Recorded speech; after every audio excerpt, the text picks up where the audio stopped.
You wrote what we learned about the Browns after 3 games. Take us through that and what you have found that's been impressive. Well, this is something I wrote Monday morning for our Football Insider subscribers in the newsletter. I looked at, just 3 things that I thought how of what we've learned about the Browns this year. Number one, obviously, I thought Baker's been better. He's definitely improved, even if the stats don't show. And what I mean by that, he's got a great completion percentage. I think it's 5th in the NFL, just a 10th of a point behind Kirk Cousins, ironically enough, who he'll go up against on Sunday.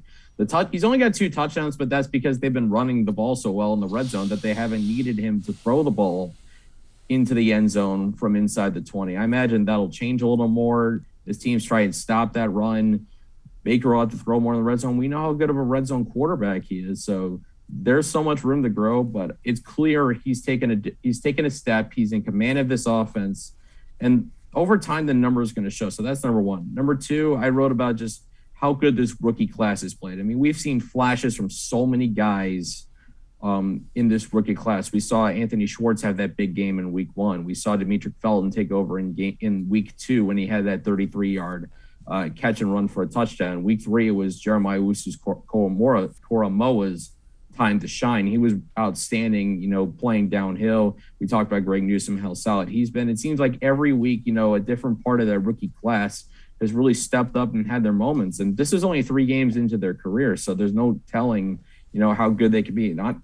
They're not all going to be all pros. I mean, let's get that out of the way right now. They're not all going to be amazing, but they're all looking like quality They have the potential to be quality contributors on this football team. And I think when you're a contender, that's what you're looking for. Is guys who can contribute, guys who can eventually be key pieces down the road. But for now, guys who can be involved and have an impact. So that's number 2. And then the third thing, which plays in particular to what's coming up in the next few weeks, they need a healthy Jedrick Wills.